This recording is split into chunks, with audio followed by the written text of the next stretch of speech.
Plutôt que de faire du stream générique comme on en trouve à 95% sur Twitch, et si vous cherchiez un créneau, une niche, en vous spécialisant dans un domaine, vous pourrez peut-être vous développer plus rapidement. Alors sur le papier ça fait rêver, mais j'ai aussi des exemples pratiques, donc aujourd'hui on va réfléchir un petit peu et se demander s'il est encore possible de se faire une place sur Twitch. Avant de vous présenter le plan de la vidéo, je tiens quand même à préciser que je ne suis pas commercial, je ne suis pas un expert en marketing, mais je me suis beaucoup renseigné sur le sujet, notamment pour assurer le développement de ma propre chaîne YouTube. J'ai appris beaucoup de choses et surtout j'estime que même sans être un expert, on peut faire appel au bon sens qui est pour moi la meilleure arme quand on cherche à réfléchir sur un sujet. Bref, on va déjà commencer par définir ce qu'est une niche, voir quels en sont les avantages, les inconvénients. Je vous donnerai aussi évidemment quelques exemples et je finirai en disant un mot sur le marketing et sur ma propre expérience. Peut-être que ça pourrait éventuellement vous inspirer. Mais d'abord, qu'est-ce qu'une niche? Une niche, c'est littéralement un petit segment d'un marché plus important. Exemple avec les jeux vidéo sur Twitch, c'est un marché très vaste. Si vous faites du multigaming, vous n'êtes pas dans une niche. Si vous faites du speedrun, vous êtes dans une niche. Si vous jouez à des Souls-like, vous êtes dans une niche. Se focaliser sur une niche, ça a ses avantages et ses inconvénients. Au niveau des avantages, c'est évidemment la concurrence. Plus on va se spécialiser dans une niche, moins il y aura de concurrence.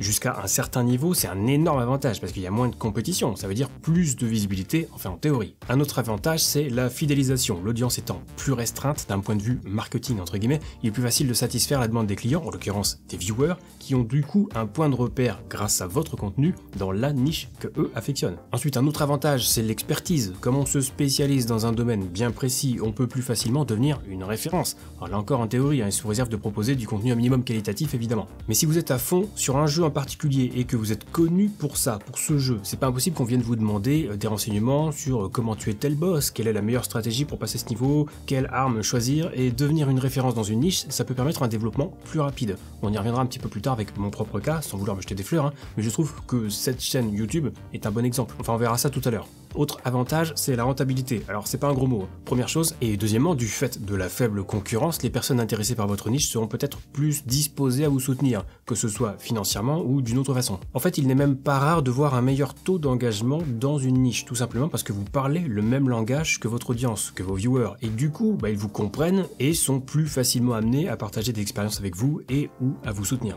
Mais une niche a aussi des inconvénients, notamment en termes de développement, puisque par définition la niche constitue une petite partie d'un marché, donc forcément ça pourrait éventuellement limiter le développement et la croissance de votre chaîne à long terme. C'est un peu le constat qu'on avait fait quand j'avais évoqué les dangers du multigaming dans une vidéo précédente où je posais la question de savoir quel jeu streamer sur Twitch. Se focaliser sur un jeu, c'est une idée, mais comme on peut s'en douter, les gens qui ne sont pas intéressés par ce jeu ne viendront pas instinctivement chez vous. C'est plutôt logique. Autre inconvénient, vous prenez un risque en vous spécialisant, le risque de ne pas avoir assez de portée pour proposer un projet viable.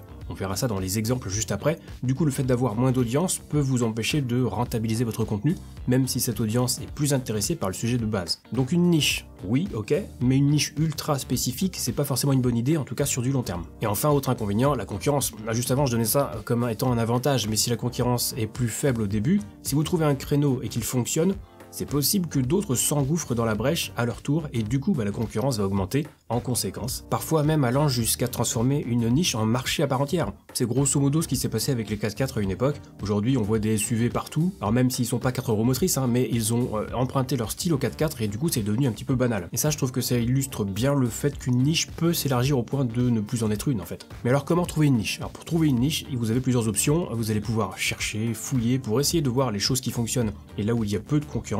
Pour ça on peut utiliser des sites comme Solignome ou Twitch Tracker si on veut rester dans le domaine de Twitch, ou simplement faire une recherche sur YouTube sur un sujet précis et regarder ce qui se passe, voir s'il y a beaucoup de chaînes qui parlent du sujet, combien elles font de vues, etc. C'est un peu long, mais au moins vous partirez sur une base tangible. Mais oui, je confirme, c'est un petit peu long et il faut faire l'effort d'analyser un minimum. Sinon on peut aussi démarrer de zéro et créer sa propre niche. Mais pour ça, on peut commencer par se poser quelques questions.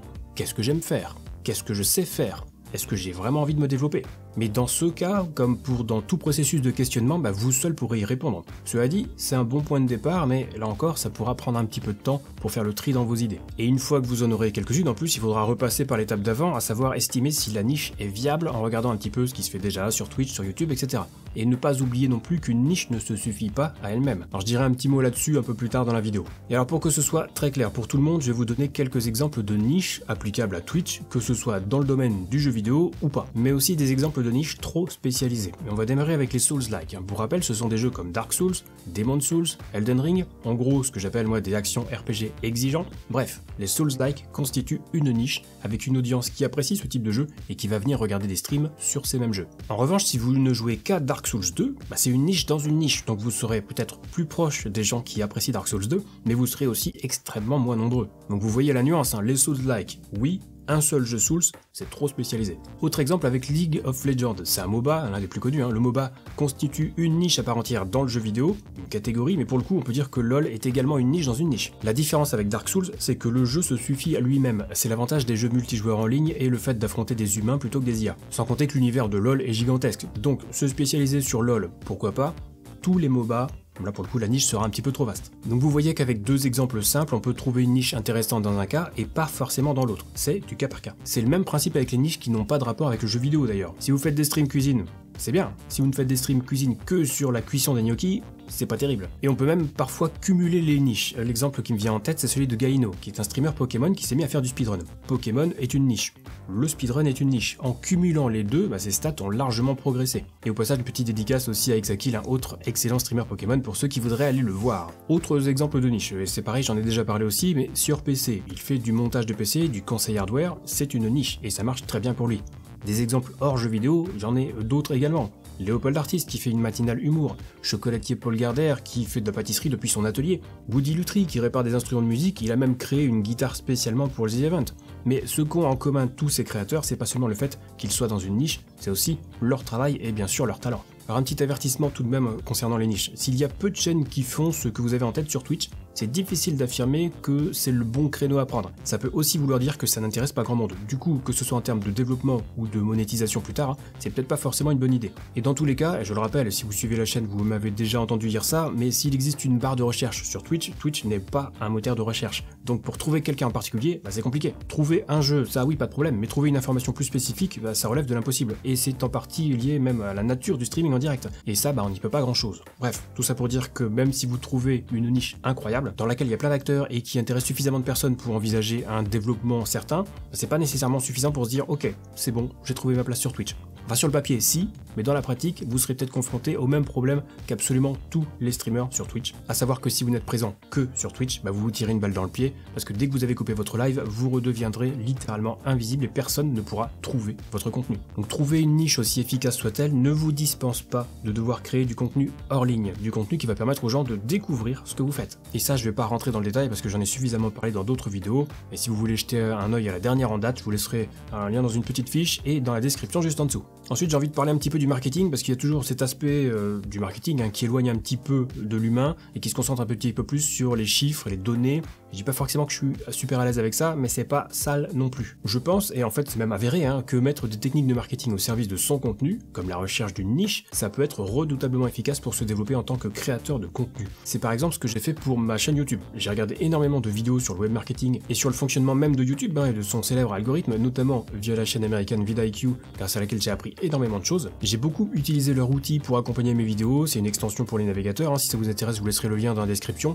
C'est un petit peu comme TubeBuddy pour ceux qui connaissent déjà. En tout cas aujourd'hui ma chaîne se porte plutôt bien et je dis pas ça pour me vanter, pas du tout, mais pour mettre en avant le fait qu'avec une bonne stratégie, j'ai su optimiser le développement de mon contenu. Et encore, je n'ai toujours pas alimenté ma chaîne de shorts ni mon compte TikTok alors que c'est prévu depuis des semaines et que ça fait aussi partie des éléments qui vont permettre à ma chaîne de se développer davantage. D'ailleurs si on regarde de plus près, le thème de ma chaîne YouTube c'est une niche. Ici je vous parle de streaming, Twitch, un peu de YouTube, des tutos, des conseils, des astuces, tests de matériel, que des choses en rapport avec le streaming. C'est donc une chaîne à la fois très spécialisée et sur un créneau porteur puisque vous êtes très nombreux à vouloir commencer le stream, de plus en plus chaque jour. Et en se rappelant des avantages et des inconvénients que j'ai listés un petit peu plus tôt, on voit bien que cette niche est encore en phase d'expansion, d'où l'arrivée de plus en plus de chaînes d'ailleurs sur le sujet et de fait l'augmentation de la concurrence. Maintenant, une des différences que ma chaîne peut avoir avec les autres qui font aussi des tutos sur le stream, c'est que moi je me suis intéressé au marketing. J'ai fait des choix stratégiques, choisi de traiter certains sujets précis, j'ai orienté ma ligne éditoriale d'une certaine façon, et je dis pas que j'ai pas fait d'erreur, pas du tout, j'ai fait des paris que j'ai perdus, mais j'en ai aussi fait certains que j'ai gagnés, et c'est aussi grâce à ces bons choix qu'aujourd'hui ma chaîne YouTube est une des références dans le domaine. Et encore une fois, je dis pas ça pour me la péter, c'est vraiment pas le genre de la maison, mais plus je regarde autour de moi, plus je vois de personnes qui plébiscitent mon travail, donc je m'autorise à penser que c'est pas dû uniquement au hasard, même s'il y en a une petite partie évidemment, avec notamment le fait d'être au bon endroit au bon moment, mais bon, ça c'est un autre débat. Bref, ce n'est pas une garantie de succès non plus, évidemment, mais trouver un bon thème, trouver une niche ou un concept peut vous aider à vous développer plus facilement. Bien entendu, libre à vous de creuser dans cette direction, et si vous ne souhaitez pas investir plus que ça sur Twitch ou YouTube par exemple, c'est votre droit aussi, hein. Chacun fait ce qu'il veut, on a le droit de streamer pour se faire plaisir, encore heureux. Mais si vous êtes un petit peu curieux et que vous avez un peu l'esprit d'entrepreneur, se pencher sur des créneaux, des niches, moi je trouve ça vraiment super intéressant. Et juste avant de se quitter, une petite information importante concernant la chaîne, sachez qu'il y aura désormais un live mensuel sur cette chaîne YouTube, chaque premier mercredi du mois où je répondrai à vos questions concernant le streaming, donc si ça vous hype un petit peu et que vous êtes arrivé jusque là dans la vidéo, laissez-moi un petit commentaire juste en dessous. Je vous rappelle également que si vous avez des questions plus globales, vous pouvez aussi me les poser dès que je suis en live sur Twitch, et pour les questions plus techniques, je vous invite à rejoindre le Discord communautaire Zero Absolute Gaming, lisez bien les règles pour débloquer les salons d'aide et on vous répondra au plus vite. Sur ce, c'est la fin de cette vidéo, ça y est, on se retrouve très vite pour la prochaine et d'ici là, bon stream.